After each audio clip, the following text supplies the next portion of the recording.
Hello, this is a review of Rush Rally. It came out about, well, last week. Can't remember what day it was, something like 5th or 7th or something like that of July 2022. And it's a top-down rally game. It's priced at $11.99 on Xbox Store. I don't know what that is in dollars. It's probably the same. It's by Brown Monster Games. And it's rather good, so that's a bit of a spoiler. I'll look at the options first. You've got your usual sound. I always have music off. Anyone that watches my videos knows that. That's interesting. I hadn't noticed that. Co-driver notice.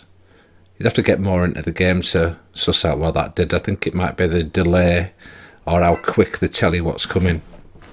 But there's nothing like learning the tracks rather than relying on your co-driver. If you really want to be fast, that's the one to do, is learn the tracks. Controls, that doesn't apply because this looks like it's off a mobile game, possibly some touch controls. But you don't need to worry about that, or I haven't anyway. I don't think, yeah, you can have manual gears if you want. I don't think you can reconfigure these. Maybe you can. Yeah, you can. Yeah, you can refigure the controls. That's pretty good. So if something's not as you like it, then that's up to you. Button placement. Was that what I just did? Oh no, that's for some sort of mobile thing. I didn't even understand that screen. Look at that. No idea what that is. Because I can't touch my telly. But never mind. I don't know why that I'm being stripped out, but obviously I've not found any detriment to the game. Keyboard, you can maybe put your keyboard on, but who'd want to? If you've got a controller, it's about the best option. It's a top-down racing game, and you personally, I do not want to use my steering wheel with it, even though I've got one. So I'll just go back to my options and see what the advanced does. Auto throttle. Manual gearbox, I've got mine on automatic. Stain sensitivity, that sort of thing's nice. And so is linearity. I don't really know what that means. I just usually leave them at presets, especially on analog sticks. On a steering wheel it's different. Your linearity does make a difference. Let's have a look, see at what's the other stuff. Oh yeah, camera type, retro isometric, I just can't get on with that.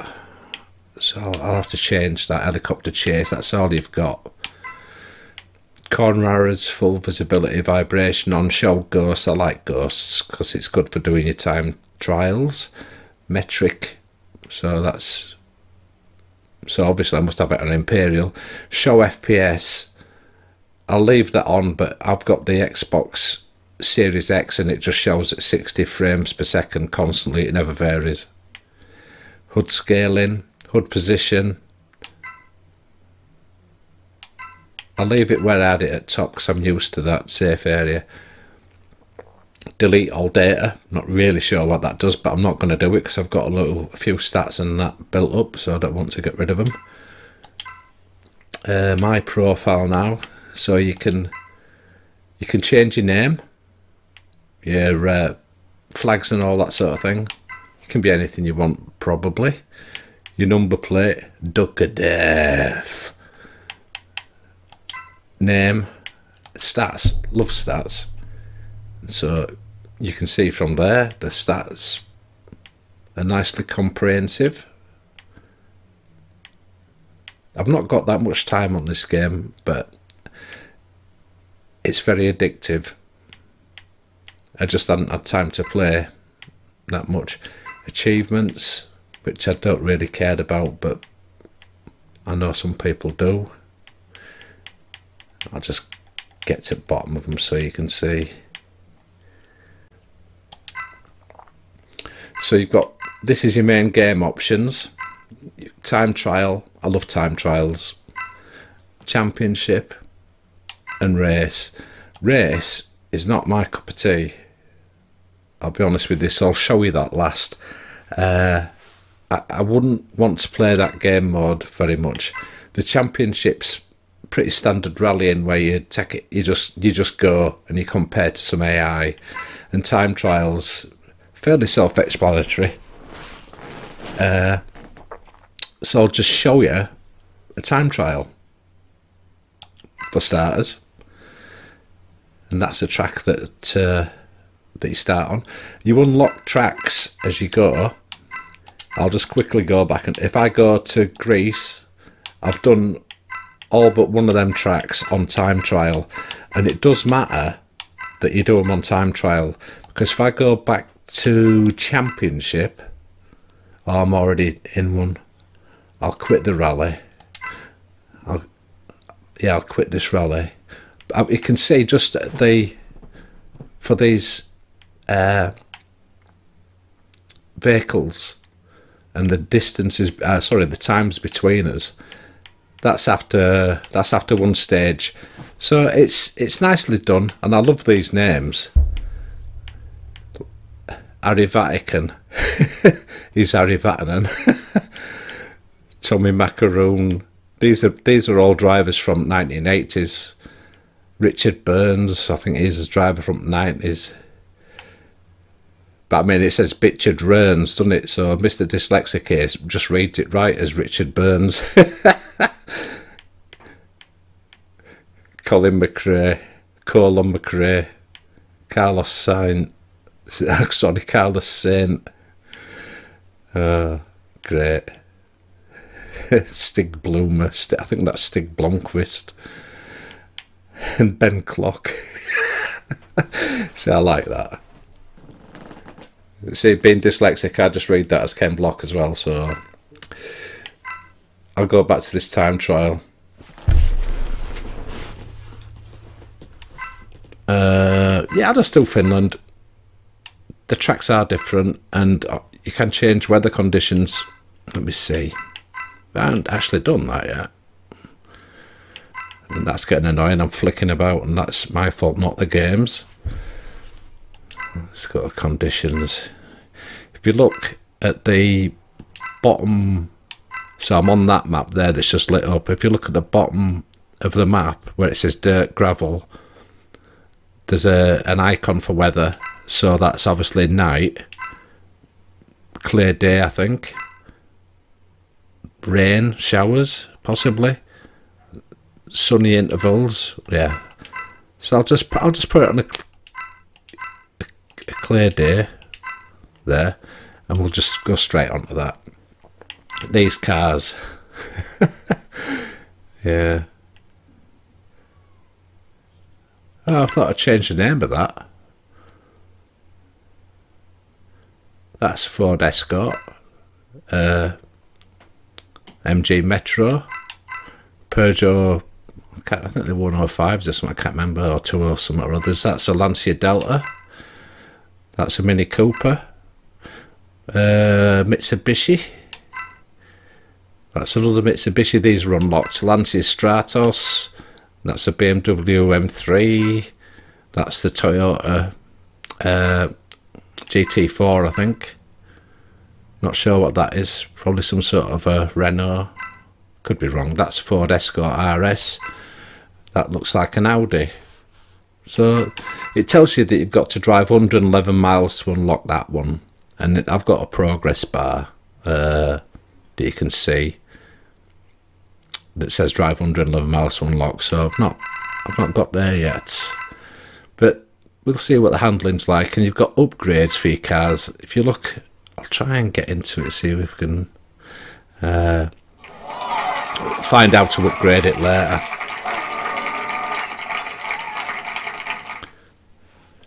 So I'll just start straight away, and I've got that camera. I'll show you the other camera. 2, 1, go. I'll quit. That's my ghost taking off there. I'll change the cameras to the isometric one, and you'll see it might suit you, but I can't drive like this. Easy left, 100. Medium right, 40. Hard left, centre, 40. Right, I've got to change cameras. because I just can't drive like that.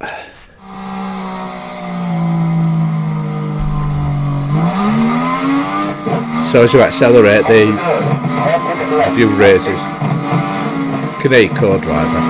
You can hear the engine noises.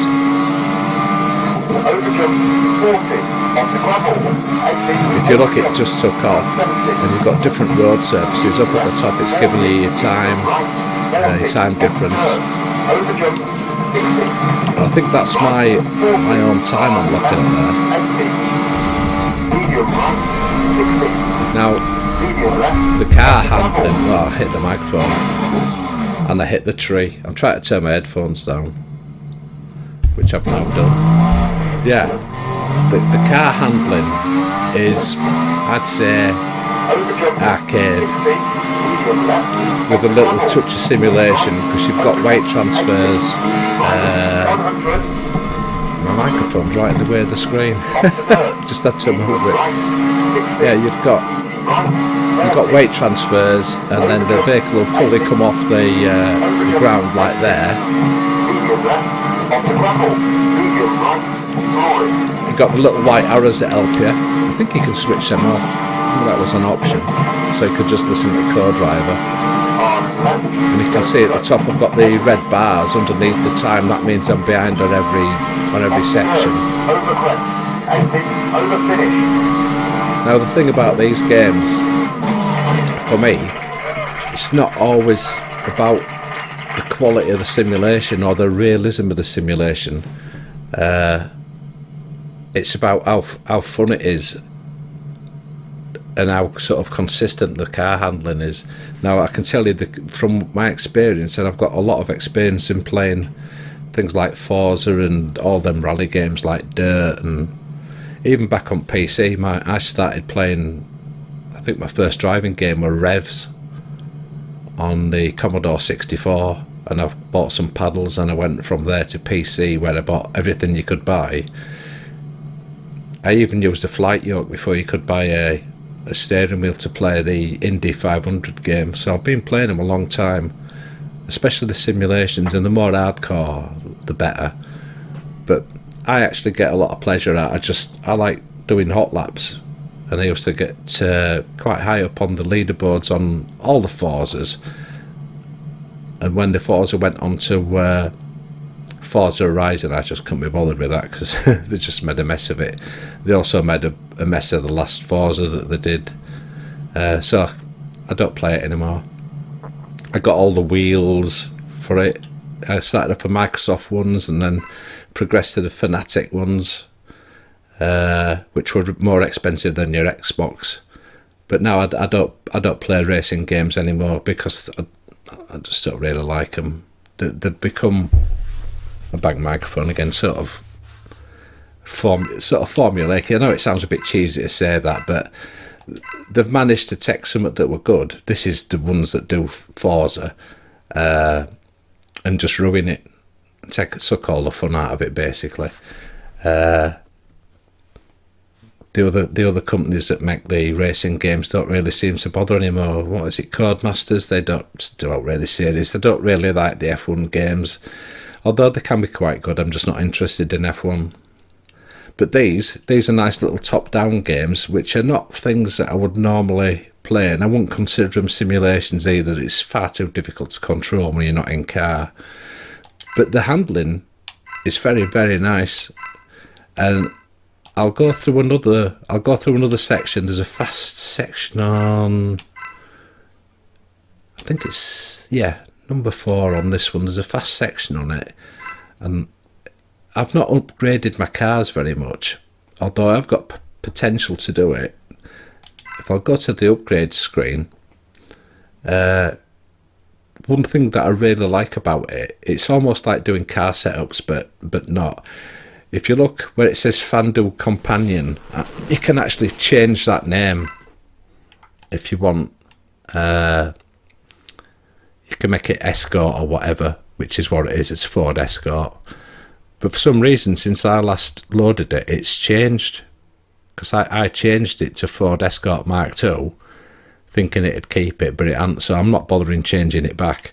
You can change your colour, which is, I'm just not even going down that, won't bother showing it because that's just simple. So you've got your chassis. Well, I didn't shout too much then. I went a bit SE over my pop filter. So as you do your chassis, for some reason it's saying my top speed's going up.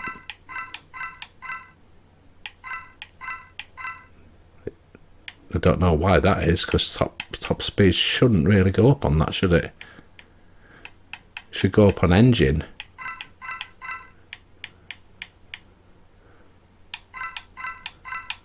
Well, maybe, I don't know, maybe it's because you get a bit more grip or something like that. But you can mix and match. So you could set your engine to be all your upgrades so that your top speed's much higher, and then leave your other things. Or you could set your exhaust to get more acceleration, I think. Yeah, it should be acceleration, shouldn't it? And your suspension and tyres are obviously going to be to do with your handling. So I'll just give them all just a little. I'll take some off that chassis, put some on the tyres, some on the exhaust, the brakes. I'm not going to need them on just that much. Garage info. It just tells you about the customizations. So it does explain to you as you go in. Also, if you notice there, it explained you can go out of that class because this is now a C class, rather than it starts off as a D class. And I've just changed. I think I've just changed it to a C just now. Is that what I did? Let me just check. Let me take the upgrades off. Yeah, it's just dropped to a D. I'll leave it in D then, because I don't want to. I want to be able to show you how it handles real nice, and I don't want to make it. I don't want to make it so I've got to stop every 2 minutes because I've wrapped it around a tree. I want it to look like I can use the car properly. Ooh, it's wet. So you've got your medals there. 1 minute 15s for a gold, and then it goes to 141 for a bronze. The start-ups are. It determines, where your throttle position is, how fast you can see my ghost there. I'm going a bit faster because I've upgraded the car.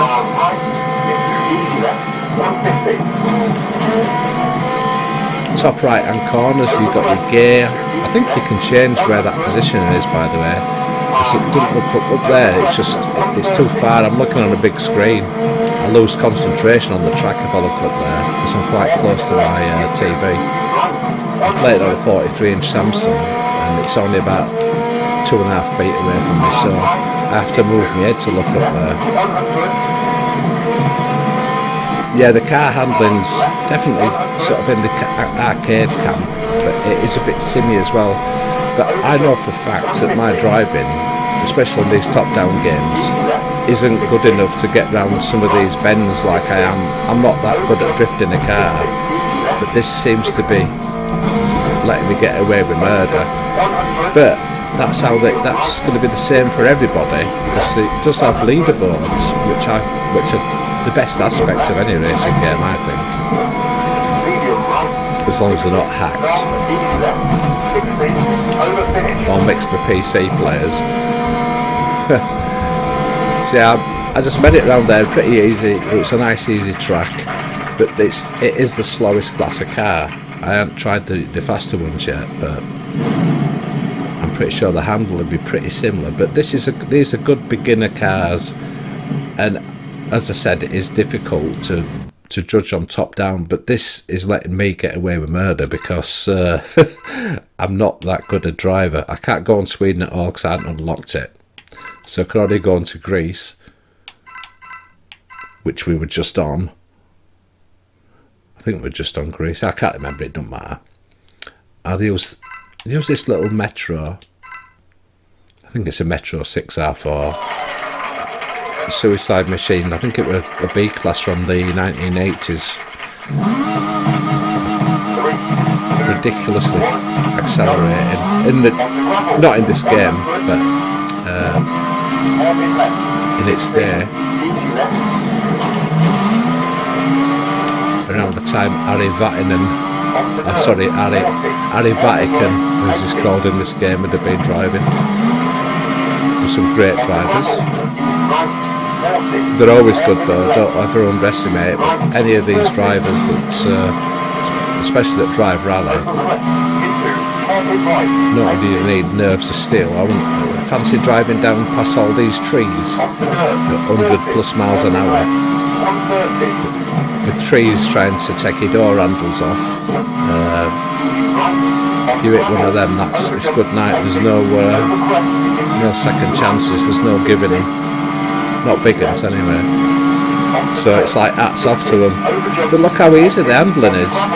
I'm not this good at these sort of games. I had a lot of brake there. But what I like about it is that there's latitude on the tracks to do cuts, like little cuts like that. You could see the vehicle angle changed. Let's go over this one. Oh, into the tree, nice one. When you go behind the tree as well, you see it, you can see through it. It's nice little touches. There's a bit of deformation on front of that vehicle now where I smashed into it.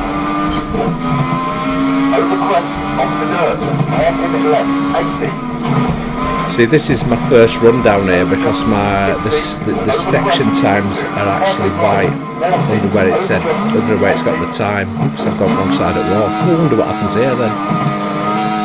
Yeah, I've got it stuck. That's a first. Now, is there a way to... If there's a way to reset the car. Oh yeah, I pressed the button that's kind of southwest of the Xbox button. Can't remember what it's called. But that reset me anyway. It'd be in the instructions. So if I go over that again, if I go on to retry, which I will do straight away, I'm hoping it'll give me a go straight away without having to back out through the leader through the menu. So I've now gone on to the leaderboards, which are nicely comprehensive, and I'm straight away there. Right at the bottom you can see me 631 in that Micro Club GT3. I'm plus 41 seconds, 41.2 seconds. So all I'm doing now, pressing A to start it. It's a really quick to load, so you're not sitting around really, straight into it. Yeah, it's showing my ghost there straight away. It just shows the outline. I'm not sure if there's an option to change making it so it's like a car, but I don't think there is, because I looked through all options. So like I was saying about the tracks, you have got latitude all the time, at almost every point on the tracks to do little cuts, change of line, like there. I went on the inside that time. And the card doesn't. I'm giving it a load of steering now, and I haven't overdone it, so that the game's filtering my inputs a little bit by holding my hand a bit, I guess. But it is making it fun. I think there could be a way to change that. I'll have a look at it a little bit later in the menu. But I don't really want to change how it's handling while I'm playing it for a review. It's something I'd rather do in my own time, because sometimes the changes could be subtle. You see that you can knock into things, knock them little posts, get these stage markers. There is a handbrake which I just used. I don't use handbrakes very much. In the rallying game it's marginally handy to get it slid round, but there's no like getting it in the right position to start off with, or swinging the weight. There is weight in the cars as well. Load up that again. This is where I got stuck last time, I think. So I mean, obviously with that sticking behind there, I've been miles ahead of where I was last time. So I was around about 1600 on the on that leaderboard. At the bottom then it told me that I've got an upgrade for that vehicle I was using, and the upgrades come due to the amount of miles you do in that vehicle, I think. In fact, I'm sure that's how it works. The vehicles are unlocked by doing just total mileage, and the upgrades are unlocked by doing mileage in that particular vehicle. So I'll just go to rankings, waiting for server. So I've gone up about 600 places there. So that's a non-upgraded D-class car.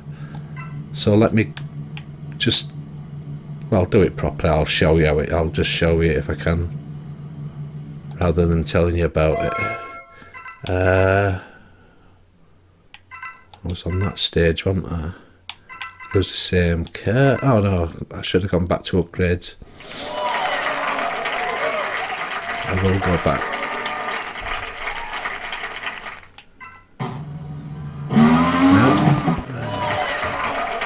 Trying to go back to the thing, it's not letting me. Yeah, I'm pressing the buttons to go back. I will have to probably start it and then go back. Yeah. I know it's a bit of a faff, but there's no point in racing with the same thing. I just wanted to show you. So I've got my ranking, so I'll make sure that's the right track yet.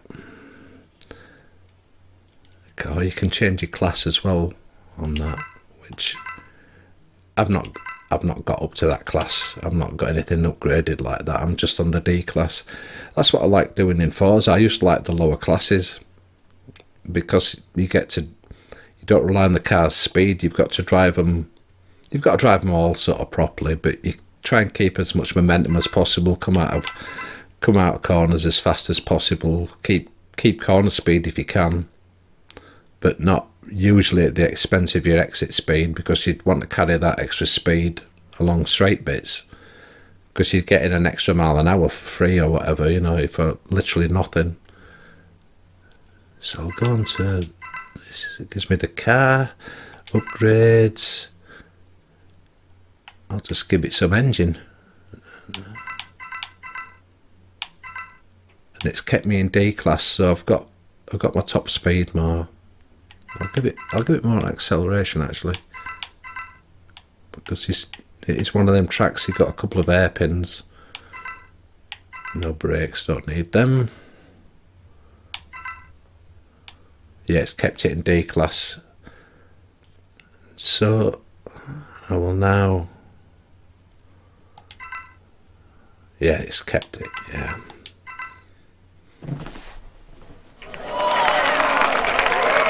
Yeah, I find that the way, because of the TV, it's not the game's fault. It's because of the TV that I'm playing it on. When I look at the speed and the RPMs at the cars, I've actually got to look away from where the car is. And with the tracks being narrow, quite narrow,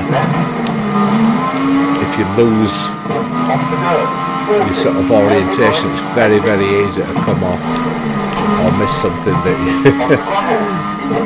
you shouldn't have done, and ended up hitting something by missing it. You know what I mean?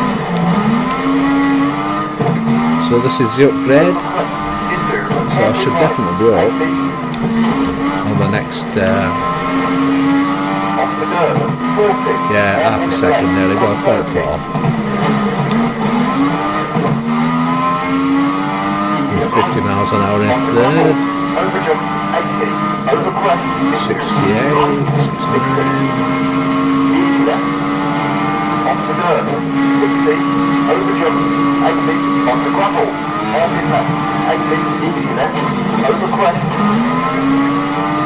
Yeah, if there's a long section on this, I think the Ghost might catch me because I've lost some top speed. I wasn't really paying attention when I did the setup. I just was intent on keeping it in D. But that's the thing, it's not that upgrade I've done is not permanent, so I can go back and change it and try different connotations of, or different variations of the setups, and I really like that sort of thing in a game. The graphics, you can see, they're not the best, but they're rock solid on this system at 60 FPS. So I went a little bit faster, as I should have done. If you're new to racing games, you'll probably find this quite difficult. But the trick is practice. I know it sounds stupid to say that, but if you don't practice and learn the tracks, then you're not going to know what the upgrades do. So I found the best way to learn is to learn the track with the car as standard and just keep doing it until you can get around the track consistently. And then you say a stage like this, you'd want to be within half a second of yourself all the time. And when you get to that stage, then you can tell what adjustments you make on your vehicle. That goes for any racing game, whether it's engine upgrades or just actual handling upgrades or aerodynamic upgrades, etc., etc. You're not going to know the benefits of any upgrades that you do on any vehicle unless you absolutely can 100% drive the car that you've got before you upgrade it on that track.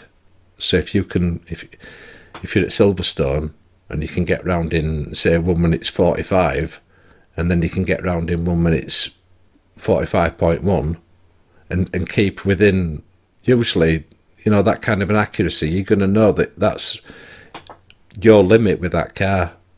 And then you can change your aero, and you can change your tyres, or you can change your tyre pressures, camera angles, blah de blah de blah, and then you'll know what difference the handling changes are making to how the car actually really drives. And in a matter of you've just learned the track a bit better, and it looks like it's faster, when in fact the car's actually slower. I hope I've explained that right. So championship, straight into a championship. I'm already in the stage. It's interesting to watch. Oh, it's on snow, so we've got a different surface here. I'm glad I chose this now, because I can just... I'm in the Lancia, I think. Harry Vatican. I think that's always going to make me laugh. Yeah, this is a Lancia Delta. 3, 2, 1, go. It's I think it's an early 1990s car, possibly late 80s. You see the arrows, now the red. I think that's a nice little touch. A very nice little touch. 40. Overjump. You can see the snow. Medium right. See, I should have lost that car then, but the game will be nice to me. But the game's always going to be nice to you, so you're still consistent, Easy left. and it's still for me worth playing, even though the game is helping you. Because like I said, I do like hardcore simulations, but 40. I'm having a lot of fun playing this game, so the fun factor, straight through the fence, the fun factor for me is the thing that's above all else, above the graphics, above what steering wheel you're using, you know, if it's a Fanatic or a controller or whatever. The Fanatic steering wheel was just, it had a load sensor on the brake, so it's like using an actual brake on a car. But now I've just got the old, it's a Thrustmaster TMX. It's got a clutch pedal, but obviously I'm not using this game. I'm not using it on this game. There we go. I'm not using it on this game, but it makes a difference. Yeah, the load sensor ones, if you can get one with that, it's a lot better than just a standard potentiometer, because it works on pressure. So that's put me at the top of the leaderboard. I think, let me see if oh yeah, it's just next stage now. Yeah, I'm not subjecting you to any more of that, because you've now seen enough of the sort of core gameplay. I just think it's really good, and for £11.99 I'm really impressed.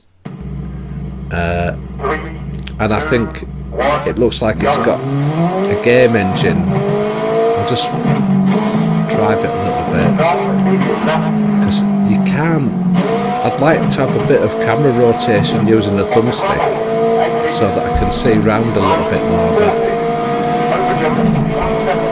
it does a good enough job of zooming in and out that you can tell where the track's going. You see this car's quite a lot faster, by the way. It's doing 100 miles an hour already. And you see it then, it was flying through the air for quite a long time. yeah, really nice, really good fun. It's not too taxing. If you play Art of Rally by that fun selector, that's pretty hardcore for the handling on it's very good. They've done such a good job on the physics, but it just makes the game really hard and it can get frustrating. This isn't frustrating. I'm just having fun in this. Oh, I hope I'm not knocking the microphone too much then. If I was, I apologise, and I'll try and turn it down when I'm editing. I just realised I had my thumb on the I had my thumb underneath the microphone while doing the thumbstick steering, and I might have been knocking it. The race, I'll show you a race, but I hate it, and I'm not interested even slightly. I'll use the Mini Cooper. I would never play this game mode unless you had to do it to unlock stuff. 3, 2, 1, go. Because you don't ever do a rally like this.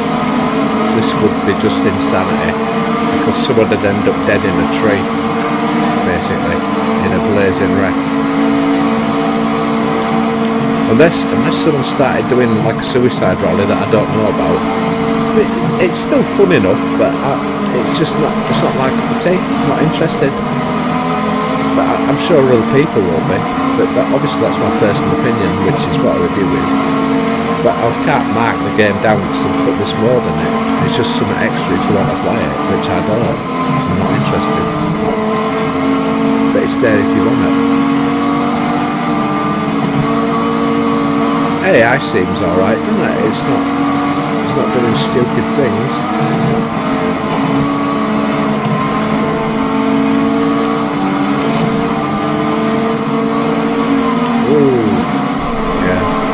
See, even then I should have spun out then, and the game held on to me and let me carry on, which is, I'm doing the thumbstick on the bottom of the on the bottom of the microphone again. I just felt it. I've got a big Yeti microphone and it's right in front of me, kind of blocking my view of the car a little bit, so that's my own fault for setting the room up. I've got a new room now as well. It's much smaller, and I've got my fan on, which I don't think you can hear.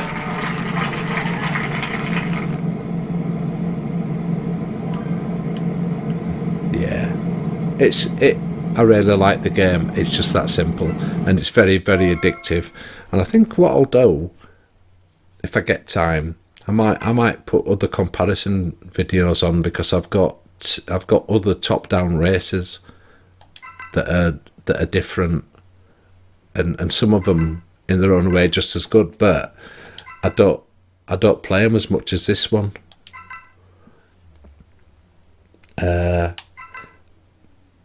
Even though that Art of Rally's got a sort of superior version of handling, or rather a more realistic version of handling, which is what I prefer, but the frustration level is 10 times what this is. But it does feature ghosts. But one of the good things about this is I'm just looking to see if there's a way to change things. Oh, throttle's off. Yeah, I've definitely got that off. Yeah, manual gearbox, linearity. That's not going to change anything. Yeah, the frustration level does go up with the more realistic handling, because it's less forgiving, obviously, and it'll let you spin out very easily. But it can still be fun. But it's very I hit the microphone again. But it's very difficult to do in a top-down game, because when a car's moving with a view to it oversteering too much, you've got to anticipate it before it happens. Otherwise, you're not going to catch it. Because by the time the weights started transferring round, and then the back's trying to switch ends with the front, unless you've got reactions of a rattlesnake, you're not gonna collect it back and straighten it. Which is where the top-down racing and realistic handling makes it really frustrating. Because if you sat in the car, you've got a much more sort of easy time of, oh, you can do dead zones as well in your controller. Oh, that's good. Wonder what the dead zone's on. Wonder if it's on the trigger. Is the dead zone on the triggers or is it on the steering? Let me have a look. I'll test that. So that was 10% and 90%. I'll test that. Control types. Tilt wheel. Oh, you can put a wheel on if you want. I think I saw that other night, yeah. But obviously there's no tilt control. As far as I know, the Xbox controller doesn't support tilting. Advanced. Yeah, that's what I've just done with the dead zones. Ah. Oh, that's good. Stain sensitivity. Linearity. Oh, that's better. I didn't see this earlier. I thought I went through them all. Oh, well, I found it now. I've lowered my dead zones.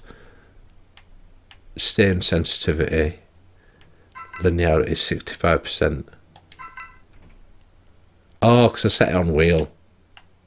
Because I set it on wheel, it's not on controller, is it? So look at advanced now. Yeah, yeah, it's because I set it on wheel. So that's for that then. So this controller. Oh yeah. Okay, right. That's that sorted out.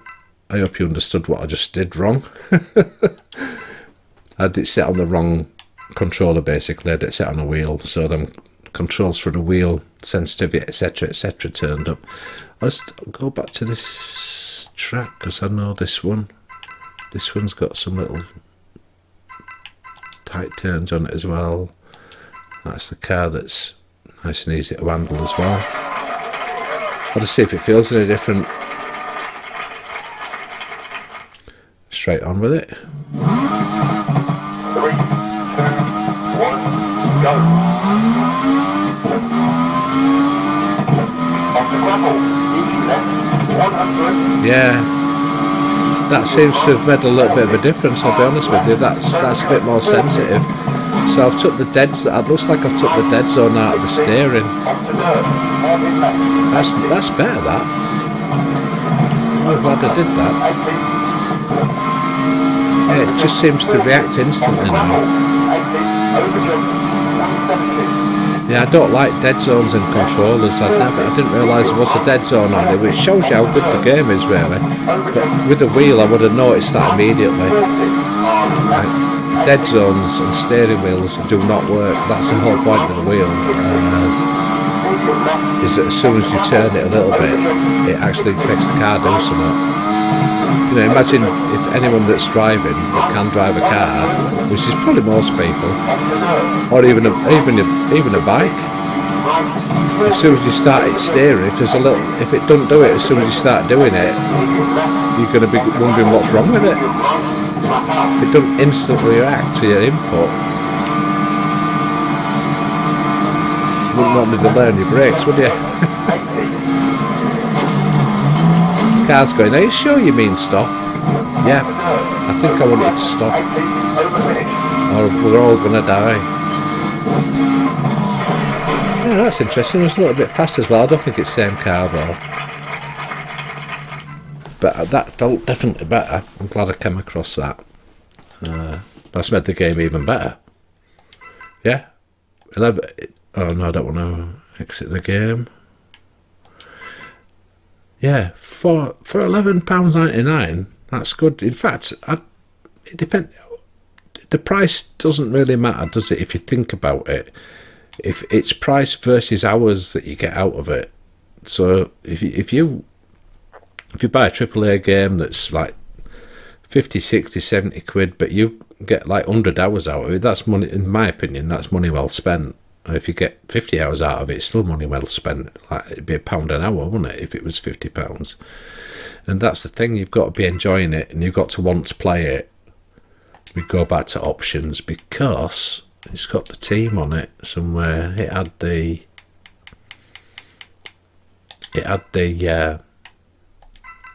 development team on it, and it's very, very small. It only were about 4 or 5 people, which makes it impressive. Even more impressive. I don't know where this game's come from. I think it's a PC game, or maybe a mobile game. Looking like that, it's got touch controls in it. Where did I see the options, profile? It's not going to be profile, is it? Oh, credits. Why would it be under profile? Rush Engine, Stephen Brown, blah blah. Oh, there's credits there rolling up now. Special thanks. Brown Monster Limited. Yeah, there's 1, 2, 3, 4. Amy, Noah, George, Christian, blah blah. Beta testers. Beta testers. That covers a multitude, doesn't it? At least it has been tested, and it looks like they've done a good job on it. £11.99 well spent, because I'll be playing that a lot. It's very, very addictive. Very pleased with it. Thanks for watching.